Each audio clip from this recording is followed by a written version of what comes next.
I'll go through the airport and I will see my younger self and I'm like, wow, I was 9 years old sitting over there and now I'm 21 and I'm done all these things that 9-year-old me dreamed of.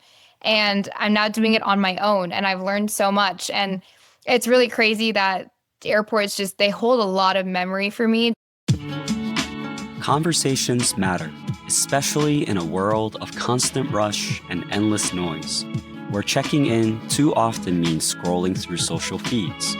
Sometimes all it takes is a stubborn kind of curiosity, the kind that pauses, listens, and draws out the stories we overlook, the ones we never think to ask about. This is Living Biography, where we reaffirm our shared human story from one friend to another and beyond, sparked by curiosity and kept alive through conversation.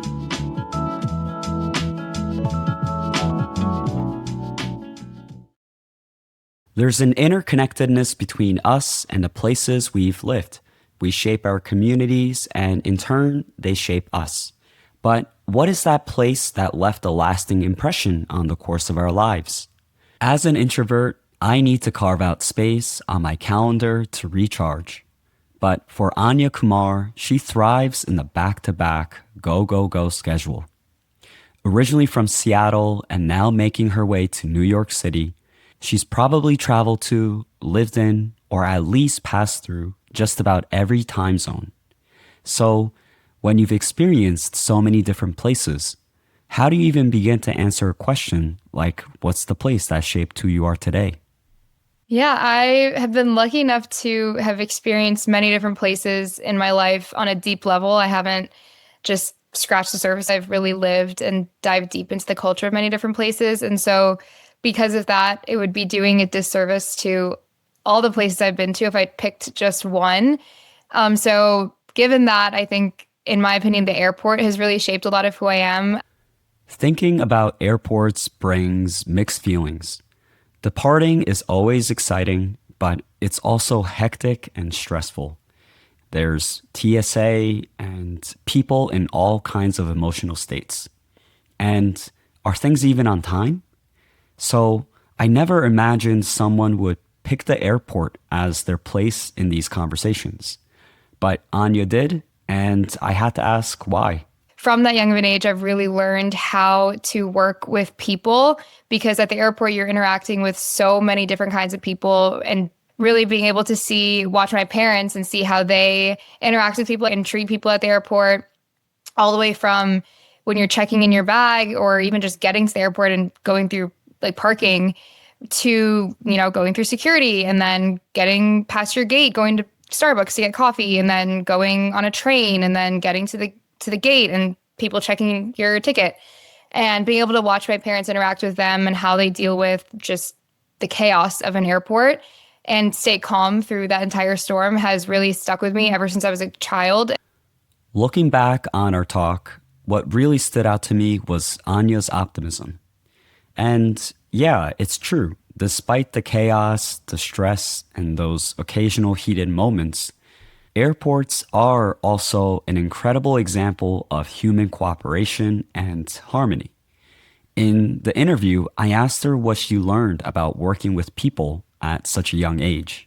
When I was younger, I would have a little pink, it was like a bright pink, sparkly carry-on. It had 2 wheels and had my name on it. And I remember being only allowed to take that bag with my stuff in it, and you have to have it a certain size. And every time we'd go to where you check your bags in, my mom would always say, make sure you're very respectful, kind to the lady. Like, your bag might be overweight, but be nice. And I was like, okay, I'll be nice. And so I would always put on a really big smile, no matter how chaotic the day or the morning had been. Put on a big smile, say a really sweet hello to the check-in lady or man, and they'd weigh my bag. And if it was over, they'd usually just let me go because I was a cute kid, I guess. And that really taught me just like to use every situation, even if it's a negative situation, use the situation to your advantage in every way. And being kind can take you so far. Really, props to her parents for teaching her the value of respect. And showing that kind of respect at an airport feels especially important because it's one of those spaces where people from every walk of life come together. I think that's one of the biggest things that I love about the airport and traveling is people come from so many different backgrounds. And because I've had so many different experiences and I'm able to relate to people from many, many different backgrounds, that translates over into so many other aspects of my life and work and school it really impacted how I pursue connections with people and relationships that I have with people. And it's also something I look for, I think, in relationships that I have with people is, are you open-minded? Do you have that empathy? You may not have had experiences that I've had, which is, I never will fault someone for not having an experience just because I'm very lucky that I've had the experience that I've had. But it all comes down to, are you open-minded enough to try to understand or put yourself in a situation of someone else and to really understand where they're coming from and not just think that you know what they're going through because you don't. So the airport, honestly, is the first place that taught me that. And while airports are packed with people and constant movement, I've often found this stillness too, moments where I reflect on my own life. So I asked Anya if she felt the same. I love it so much because I'm the kind of person that I have a back-to-back calendar. I love just having things to do and I'm just go, go, go, go, go. And it's really nice when I'm at the airport and I physically cannot do anything. There's nothing to do besides walk around at any of the shops and just walk around the airport. And it's really, really nice when I have that time at the airport to just sit, reflect, think. I love people watching. I'll just kind of watch people go back and forth and, wonder where they're going, what their lives are like. And I don't know, the airport's always been a very reflective place for me. Even on the airplane, you can't do anything besides, you have no internet, so you can't use your phone. You can't be texting people, responding to emails, looking at LinkedIn. And I love that because I feel like I'm always locked into some sort of texting or email or something. I'm just always on my phone. And so you really get to experience life and see what your life would be like outside of everything that goes on your screen and on your phone. She shared her love for journaling, especially in airports, as a way to gather herself before departing on a new adventure or to process her discoveries and growth on the way home. One of her most memorable entries was a 17-pager she wrote after spending 2 months in the mountains of Costa Rica, volunteering and teaching kids. For one of the first times in my life, my whole body felt just cleansed. I felt very, very good. And I did not want to leave. I was stuck in that little bubble and I just was so immersed in it. And I knew that I would never really experience that again. And so when I was leaving, I was obviously very, very upset, but I was also excited for what was coming. And I was very happy and grateful for the experiences that I had. But I get to the airport and I had sunglasses on because I was crying and it was a mess. And I get to my gate and I pull out my journal and I wrote 17 pages. And those 17 pages had the most raw, reflective moments for me. And I still look back to this day at those 17 pages all the time when I'm going through something negative or I just need something to kind of give me a boost. And I look at those 17 pages and there's a lot of advice in them. It takes me back to how I felt when I was in Costa Rica. And I kind of remember that you've been through those amazing moments and you've lived that. How can you take those moments and bring that peace that you felt back into your life now? With her nonstop schedule, I wondered if those journaling check-ins at the airport kept her grounded and her path ahead clear. Every time I'm at the airport, I journal just because I have a lot of thoughts.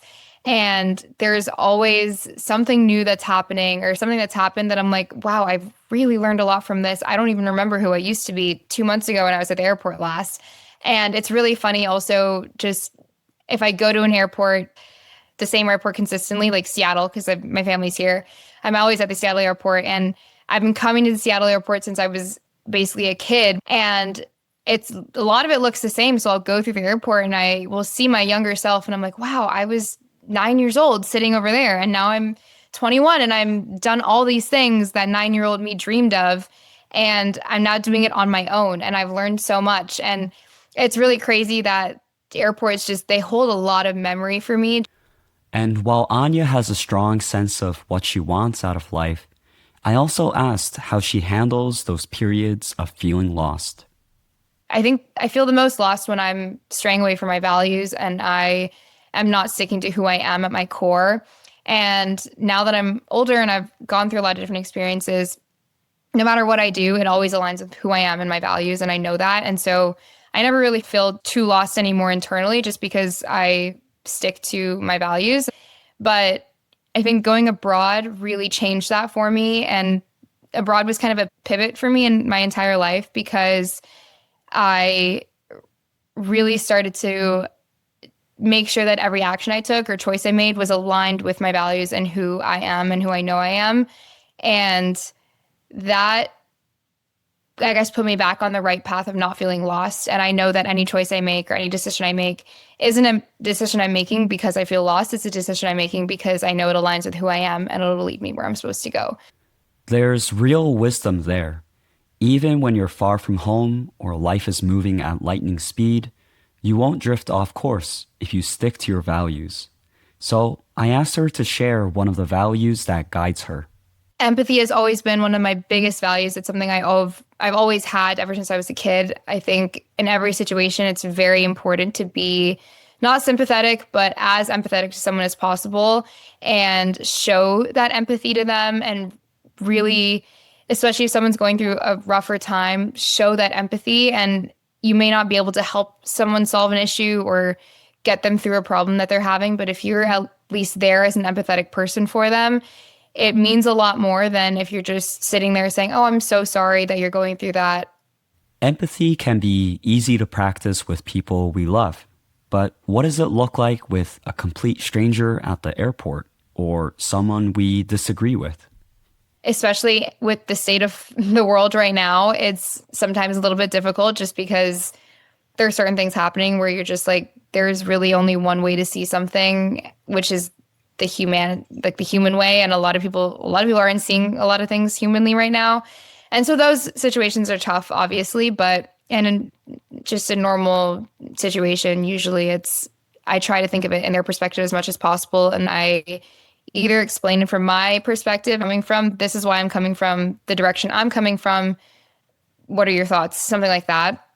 I will never tell someone, this is my way, this is why I think this, and this, you should think the same way. Like, I don't think that I would be upset if someone said that to me. So I would never say that to someone else. But I always say, like, I will be as open-minded to you and respect whatever you're saying as long as you respect me in return and you're open-minded to me in return and we're not forcing or pressuring each other into anything. It's kind of, we just have a respectful understanding is kind of the way I usually put it. As we wrapped up, I asked her, as someone who's both a traveler of the world and a traveler of humankind, what kind of impact she hopes to make. For me, it's like if I can even help 3 people and change their life for the better, that means and brings me so much more happiness and joy than if I lightly influence 300 people and they change maybe like one little thing in their life that doesn't really have much of an impact. And that's something that's not really looked at as much, I think. A lot of people are trying to influence and change the masses instead of really focusing on a smaller group of people where they can really make a deep impact. For me, it's all about depth and not breadth. And with youthful passion, she explained how one person, one small community connects to the bigger picture. So, yes, I would really want to have an impact in the world, but I also know that having an impact in the large, very large world is very, very difficult and often not as impactful as having an impact in the world of fewer people. So I've kind of thought about is like, how could I really impact people that are closer to me in my community, or how am I impacting the smaller communities that I've built throughout my life? And that's kind of smaller steps, I think, to meet the bigger picture. It's clear that this chaotic little microcosm of humanity, the airport, with its constant coming and going, helped shape Anya into the respectful, empathetic person she is today. For me, I personally found it a lot easier to be patient once I got TSA PreCheck. But still, what a wonder it is to be able to fly across the world. For Anya, The airport is more than a utility. It's where she departs into her next chapter, experiences packed and ready, with her values as her guide as her life expands toward the horizon. And when she returns, she knows the time away was meaningful, not just for her, but for the people whose lives she impacted along the way. Thanks for listening to Living Biography. This show is hosted by Teemyo, dedicated to expanding dialogue and ensuring technology serves humanity, not the other way around. We release new episodes every week, sharing the stories of ordinary people that remind us of our commonalities, not our differences. If you'd like to be a part of these stories, reach out to us at pod@valuebridge.ai for an informal and friendly conversation.